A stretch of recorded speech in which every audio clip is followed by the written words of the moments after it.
मेरे मन मुझे ले चल, मुझे ले चल मसीहा के पास, मसीहा के पास।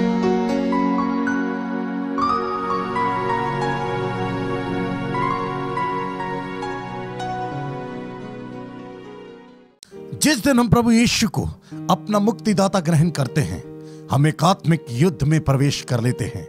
यह युद्ध संघर्ष के रूप में हमारे कामकाज में, बिजनेस में, परिवार में, बच्चों की पढ़ाई लिखाई में, रोजगार में दिखाई देता है और अक्सर हम इस संघर्ष पर जयवंत होने में असफल होते हैं। लेकिन यहोवा कहता है, यह युद्ध तुम्हारा नहीं, यह युद्ध मेरा है। सच में अगर हमारा युद्ध परमेश्वर का युद्ध हो जाए तो यकीनन वो हमें जय के उत्सव में लिए फिरेगा। आइए आज 10 minutes in God's word, 10 minute परमेश्वर के वचन में नामक प्रोग्राम में हम सीखें कि किस तरह हमारा युद्ध परमेश्वर का युद्ध हो सकता है। निर्गमन अध्याय 4 आयत 20। तब मूसा अपनी पत्नी और बेटों को गधे पर चढ़ाकर मिस्र देश की ओर परमेश्वर की उस लाठी को हाथ में लिए हुए लौटा।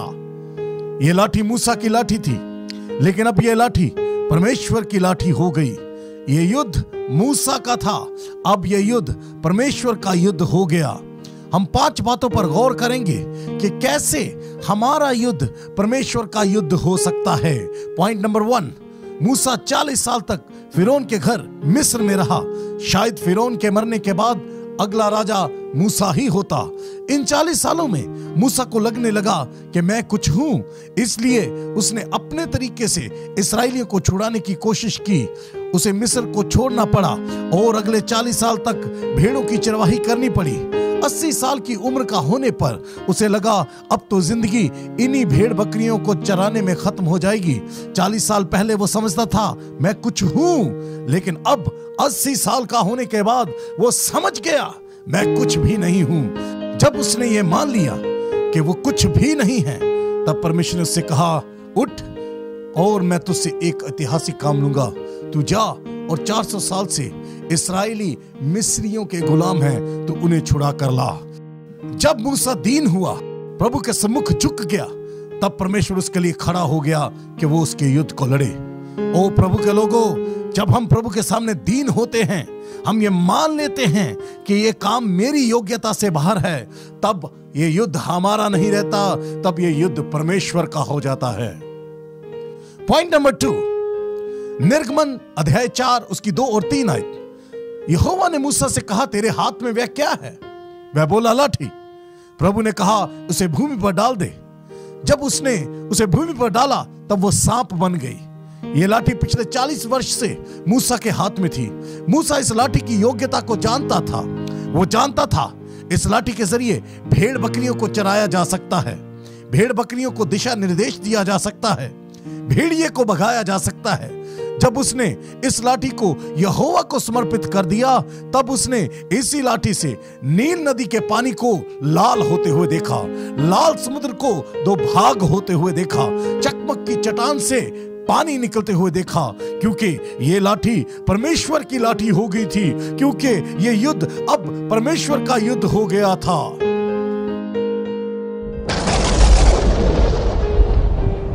तूफान में कश्ती डगमगा रही थी, लहरों के थपेड़े कश्ती पर वार कर रहे थे, कश्ती पानी से भर रही थी और शागिर्द कोशिश में थे कि उनकी कश्ती डूबने से बच जाए। जब कोशिश करते करते हार गए, तब प्रभु यीशु मसीह को जगाया और तूफान से बचाने के लिए कहा। यीशु ने कहा, शांत रह, थम जा, और आंधी थम गई और बड़ा चैन हो गया। चेले जब तक खुद तूफान से लड़े, हारते रहे, लेकिन जैसे ही उन्होंने अपने संघर्ष को प्रभु के हाथों में लिया, वो जयवंत हो गए। जब उनका संघर्ष यीशु का संघर्ष बन गया, जब उनका युद्ध यीशु का युद्ध हो गया, वो जयवंत होने लगे।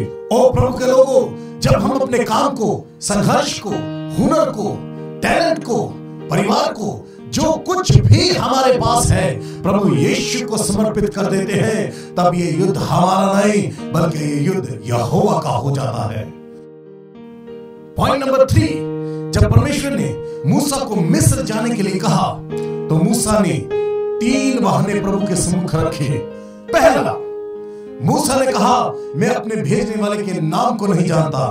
तब प्रभु ने मैं जो हूं सो हूं नाम उसे दिया। दूसरा, मूसा ने कहा मेरे पास प्रमाण नहीं कि मुझे यहोवा ने भेजा है। प्रभु ने मूसा को 2 आश्चर्य कर्म करने वाला व्यक्ति बना दिया ताकि वो इस्राएलियों के सामने प्रमाणित कर सके कि उसे यहोवा ने भेजा है। तीसरा, मूसा ने कहा मैं बोलने में निपुण नहीं हूं। इस पर तो प्रभु उस पर क्रोधित हो गया। प्रभु ने उसे हारून उसकी जगह पर बोलने के लिए दिया। समस्याओं का समाधान होने के बावजूद मूसा के पास चुनाव करने का अधिकार है कि वो प्रभु का काम करे या ना करे। मूसा ने अच्छा निर्णय लिया और वो यहोवा के कहे अनुसार मिस्र को गया। जब उसने परमेश्वर की इच्छा को पूरा करने की ठान ली तब ये युद्ध परमेश्वर का युद्ध हो गया। ओ प्रभु के लोगों, जब हम परमेश्वर की इच्छा को अपने जीवन में पूरा करते हैं तब ये युद्ध हमारा नहीं बल्कि ये युद्ध परमेश्वर का हो जाता है। बुलाहट मूसा की थी, संघर्ष मूसा का था, युद्ध मूसा का था, लेकिन मूसा अकेला नहीं निकला, उसकी पत्नी और उसके बेटे भी उसके साथ निकले। बुलाहट अब्राहम की थी, लेकिन सारा भी उसके साथ निकल पड़ी। बुलाहट यहोशू की थी, लेकिन वो कहता है मैं और मेरा घराना केवल यहोवा ही की उपासना करेंगे। जब मूसा का परिवार मूसा के साथ उसके संघर्ष में, उसके युद्ध में शामिल हो गया तब यह युद्ध यहोवा का हो गया। सबोपदेशक 4 अध्याय उसकी 9 आयत में लिखा है 1 से 2 अच्छे हैं क्योंकि उनके परिश्रम का फल अच्छा होता है। ओ प्रभु के लोगों, जब हमारे साथ हमारा परिवार भी हमारे युद्ध में शामिल हो जाता है तो ये युद्ध परमेश्वर का युद्ध हो जाता है। पॉइंट नंबर 5, मूसा अपने परिवार सहित परमेश्वर के काम को करने तो निकल पड़ा, लेकिन यहोवा उस पर क्रोधित हुआ।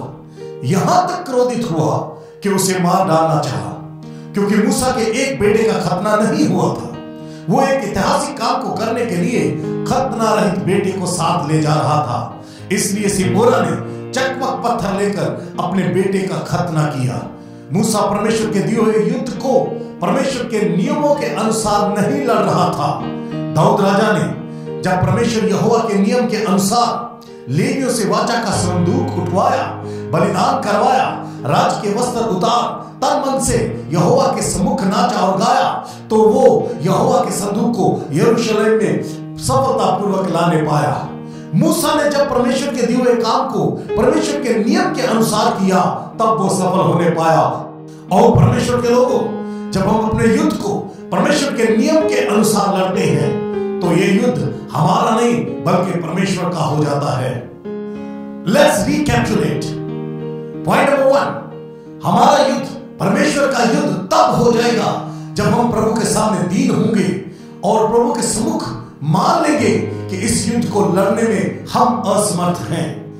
पॉइंट नंबर 2, हमारा युद्ध परमेश्वर का युद्ध तब हो जाएगा जब हम अपने युद्ध लड़ने के हथियार जैसे अपना टैलेंट, काम, परिवार, बुद्धि को यहोवा के सम्मुख समर्पित कर देंगे।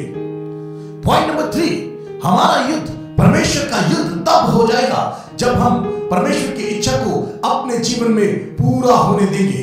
पॉइंट नंबर 4, हमारा युद्ध परमेश्वर का युद्ध तब हो जाएगा जब हम और हमारा परिवार एक मन होकर उस युद्ध में शामिल हो जाएंगे। पॉइंट नंबर 5, हमारा युद्ध परमेश्वर का युद्ध तब हो जाएगा जब हम परमेश्वर के नियम के अनुसार लड़ेंगे। आप सब भाई बहनों के लिए मेरी प्रार्थना है कि प्रभु इन वचनों के माध्यम से आपको हर रूहानी और जिस्मानी बरकतों से भरे। मसीह यीशु के नाम में आमीन, आमीन, आमीन।